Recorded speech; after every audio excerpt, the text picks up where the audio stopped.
Hi guys, welcome back to our channel Better Together. I'm Sabrina and I'm here with my best friend Anna. How are you today, babe? I'm great. I'm wonderful because when I'm with you, We're better together. Babe, what is today's topic? Today's topic. What is today's topic? Well, today we'll be talking about how small-minded people keep you from growing and allows you to accept mediocrity. So that is what we'll be talking about today. And what is mediocrity? What is mediocrity? Yeah, it is the mindset of saying, you know what, I'm just going to accept whatever I have, and I'm not, and nothing else is possible. I'm not even going to try whether it's good enough or not. It's all that I have. It's all that I'm ever going to have in life. I'm not going to try to achieve anything else or grow. It doesn't necessarily mean increasing resources, but also like in your personal life, I'm never going to change. This is just who I am. I'm just a slop. I'm just always going to be a slop. And the other people, they have to accept me. I'm always late. I'm never going to try to be better. My job, whenever I do something at work, it is always sloppy and never complete. And I am never going to be better. This is just who I am. And so that is mediocrity to me. Just saying I am not even going to try. I'm not even going to make an effort to put my best foot forward or to even improve anything in my life. Just whatever. No care, no attention. Whatever comes their way, they accept it. And also in the bigger picture, like for your life, you don't think how to make my life better, how to become a better person. I don't care. It's a I don't care kind of mentality.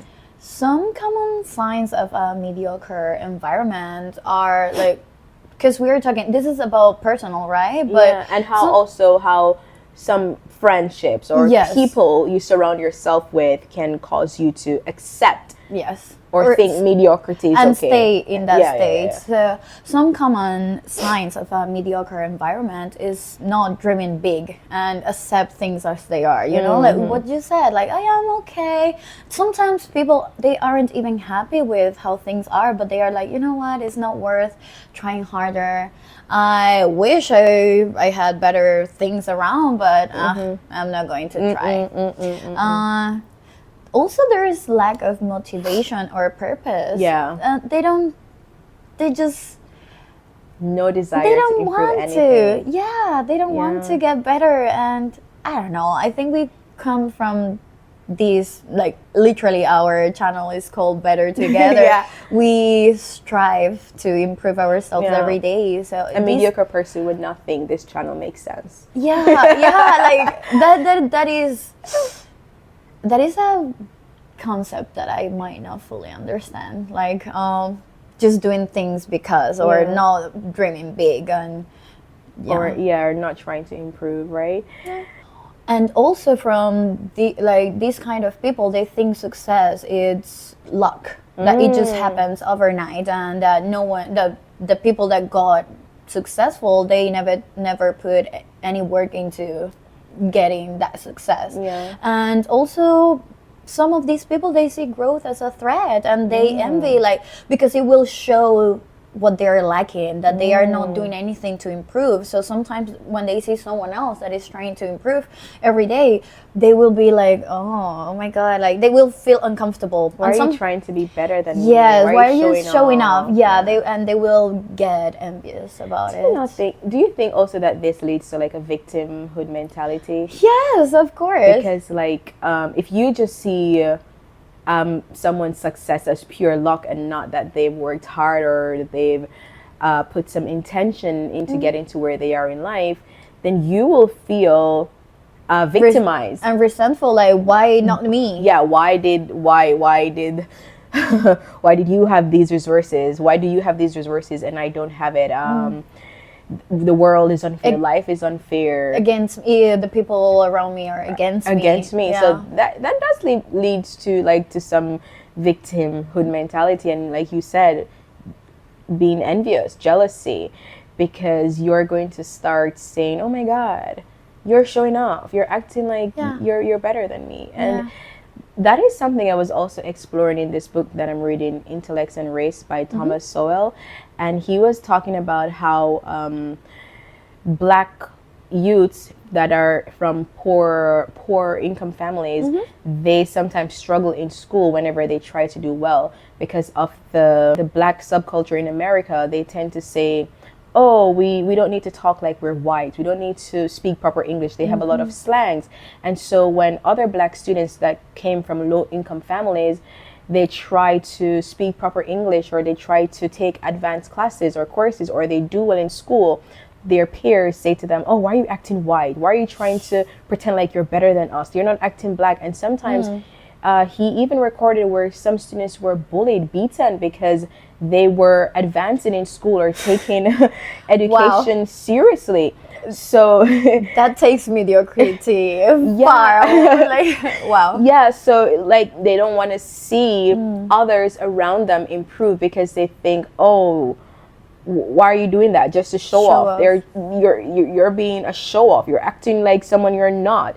So when you have that kind of a mediocre mindset, you do become envious of other people, and they think anyone who works hard to escape or to leave the situation that they're in is just doing it to be a show off or to forget their past. And on the other side, that takes the people that are being pointed, they will start trying less or start accepting mediocrity. Like, okay, let me just continue talking in this way with the slangs, or quit the advanced class. You know what? That is actually something Thomas Sowell actually went deeper in. He said that young black children, when they are like between kindergarten years, before they start to understand the subculture, they actually perform well. But as soon as they start to understand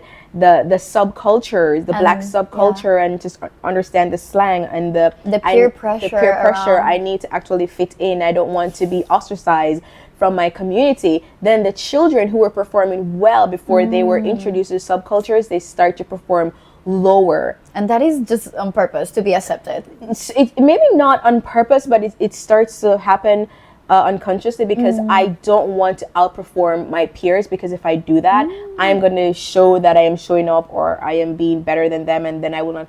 I will not have friends. I will not have friends. So actually, he did actually explore that, and I know I'm talking about this like in the black culture, but it also happens in every area of life. Actually, like everywhere. Friends can influence you to not do well in life. So you have to be so careful about the people you're around, because peer pressure is real, and it doesn't just happen when you're in high school. It happens also in adulthood. Yeah. I remember when our parents were saying like, hey, tell me who you are with, or like the 5 people around you, and I will tell you who you are. And that's so true, because if you put 2 B players in a group of 5 extra A players, the A players will push the B players to do better. Yeah. But if you put 2 A players in a group with other 5 B players, the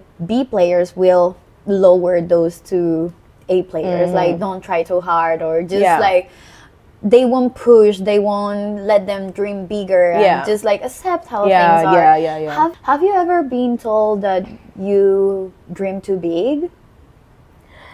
I think that I haven't been told like, hey, you're dreaming too big, but I have been told that I'm trying too hard. But for me, I also had other friends who wanted to be better, who wanted to grow, who wanted to advance, and so I never really succumbed to the peer pressure of those kids. And also I grew up in church, which was a very good foundation for me. And where I was in my church community, the girls around me, they were all doing well. There were doctors and scientists and IT professionals, and my minister was in politics. So it was like I saw that community growing up. So for me at school, that didn't push you to lower. That wasn't something I gravitated to in high school, because I saw the girls the young people in my church, they were just living a good life, and that appealed to me more. So I never adhered to the peer pressure around me to be like everyone else. That's why like your circle and the people you surround with is so important. Yeah, and my church family had a bigger influence on me than my school. So, and then I started going to the same school with some girls from my church. So it was like, I want to be like those girls. Look at those girls. You know, so they were successful. Yeah, they were a good example. So that is a positive side for me of how my circle and the people of influence, the people that were influencing me, were positively influencing me, and how they changed my life for the better. But then there are people who succumb to the peer pressure and who fail because they don't want to be left out. And for me, God and church and all of that gave me something else. The strength. So, but a lot of people, they don't have that, and they give in into the peer pressure, and they stop trying hard, and they just stay in that mediocre circle, and they stop trying just to fit in. And that is sad. And I'm going to tell you, like, you can't, if you have a desire to grow or to be better, no matter where you are in life, and you have people around you telling you it's impossible, or dragging you down, or speaking bad against you, you just have to accept that is a part of life. Not everyone is like that. You can find like a group of people who will influence you. And I think you were even sharing with me that you went to 2 universities when you were in your country. One was the low-income university, and another was for high-income families. And you saw the difference, the mindset of the ones in the low-income university, how they behaved. They were like victims. They used to. So my father sent me to 2 different. I was doing 2 degrees, one in the low-income university, and I noticed that the people there, they were victimizing themselves, and they were like, oh, the people from the other university, they just hate us, like they look down at us. And I was coming from the other as well, because I was doing both at the same time. And I was like, no, actually, like, they don't even care, you know, like, and you are in this state like, oh, they look down on us. No, they are not even looking, you know, and they were victimizing themselves already. And when someone, because I wasn't openly saying like, oh, I am studying in both places, but then I got close to a group of like friends I made there, and I told them that I was doing both. They were like, oh my God, we never thought, but you're so nice. And I said like, hey, I am not coming from a high-income family. I was going like as a low-income family person, and I'm like, but that doesn't take away their humanity, you know, like just having the status or the money, like that doesn't take away the humanity, or that shouldn't make you feel uncomfortable around those kind of people. And I remember my father, he told me like, I want you to keep going to both universities. One, so you stay grounded, so you remember where you came from, and I want you to go to the high income university so you can see and explore and dream big and notice the kind of things that you can achieve and what is possible. And definitely he was saying like, I want this for you, because the conversations you will have in the high income university, it's going to be totally different. Like, for example, you go back after holiday, these people is going to say like, oh, we went to Europe, we went to America, we went overseas, compared to the other university that maybe they went to different places or they never left the country. And that actually, like, that's why the circle you're in is so important. It's so important. Because that gave me like having access to the high income university and hearing their conversations. It made me feel comfortable around this kind of people, and also gave me the confidence and the strength to, when I did my internships, I left the country, I went to Brazil.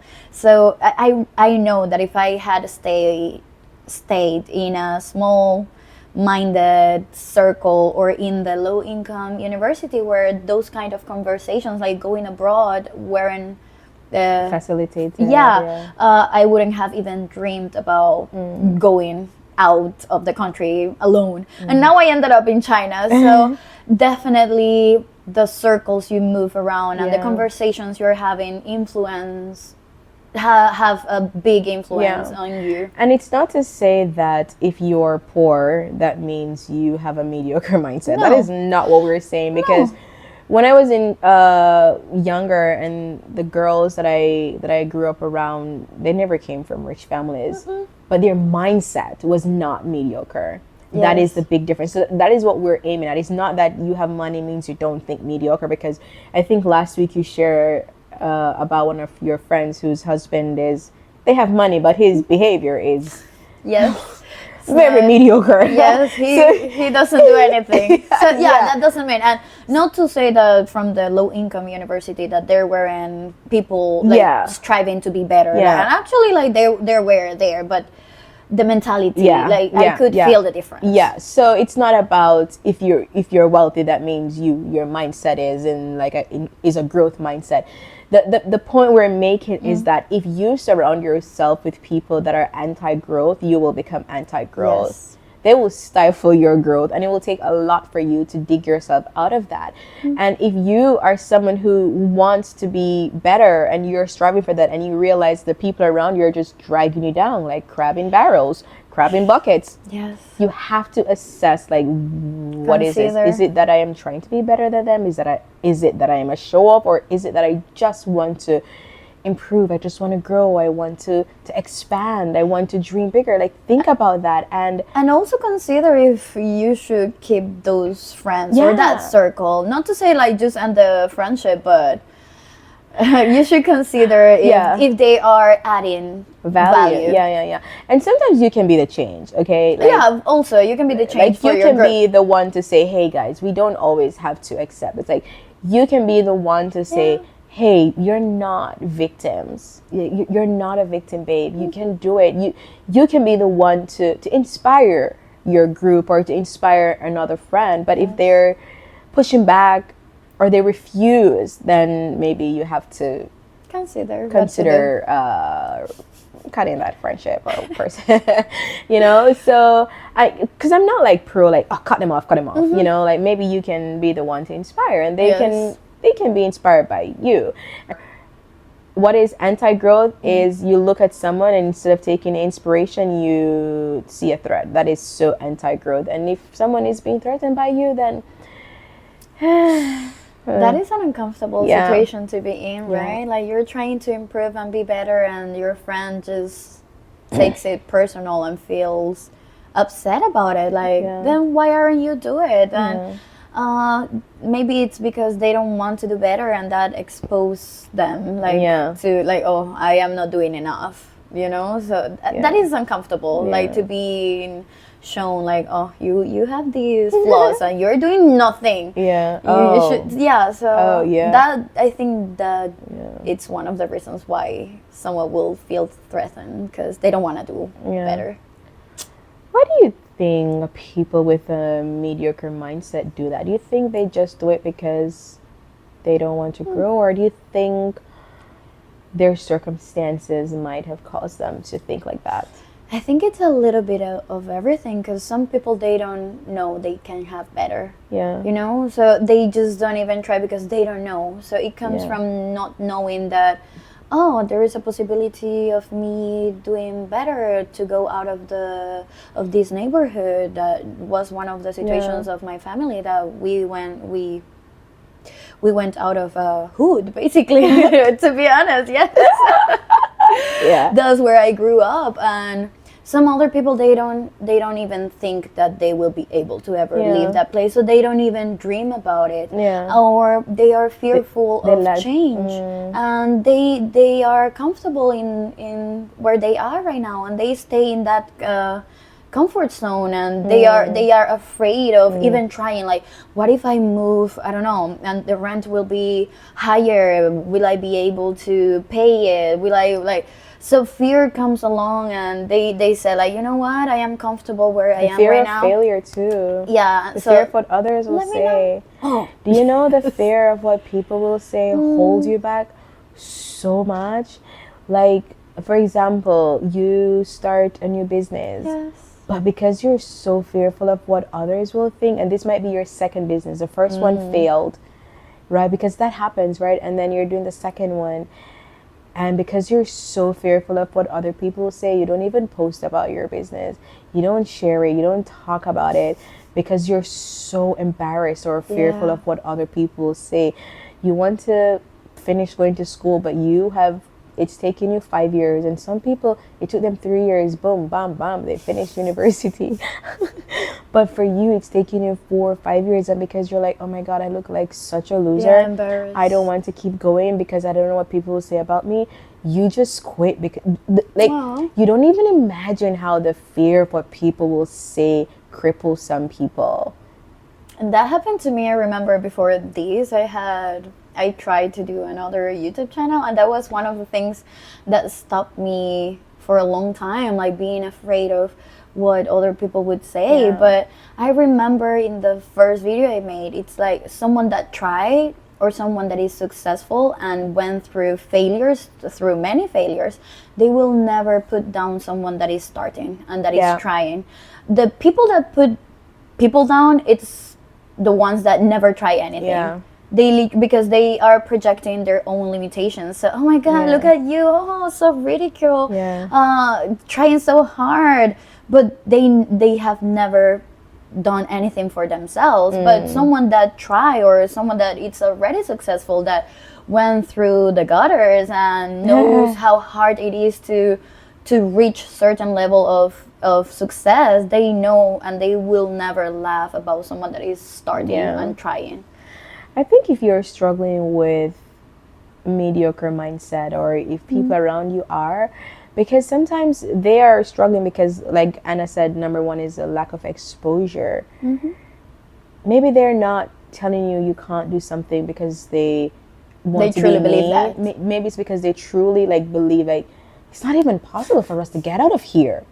It's not possible, this is all we're going to have. This is all we're going to have. You're crazy. Yeah. I would say get exposure. Oh, yeah. Like, talk to other people. Like, travel. And I think we should also get exposure to achievers. And I think now that is easy with the internet. Because we see how far people can go, and that is something. A good side of social media. You know what? Yeah. Recently, like Shakira went back to Colombia, and she performed in our city. Like, we are from the same city. Yeah, Barranquilla. And I was just thinking to myself, like, look how far and how famous she is, and she came from the same city as where I am from. What is stopping me to reach that level? Nothing. Because someone from my city did it, and not only her, but also like Sofia Vergara as well. Like, she's one of the highest, or if not, or maybe like 3 years ago, I remember this thing where she was the highest paid actor in American television. So I am like, if they could make it, why wouldn't I be able to? So seek achievers around you, seek people that you can aspire to be, people like you, and you're like, oh, that's also one of the reasons like we like to share where we come from, and like we're trying to be better. So because at one point I also saw someone talking about these kind of topics, and I got inspired. So you don't need to travel sometimes. Like right now with social media, you don't need to be physically there, but you can research and travel through your phone or through the internet. That's the beauty about social media too. Is we just want to remind you that you don't need to accept mediocre. If you want more is possible, and you should strive for that. Yes. And if you work hard at it and you're consistent and intentional, that is the secret. You can be better. If you're here watching, that is the whole premise of this channel. Yes. Better together. Let's get better together. Guys, this was it for today. I hope you enjoyed this video, and we will see you in the next one. Bye. Bye.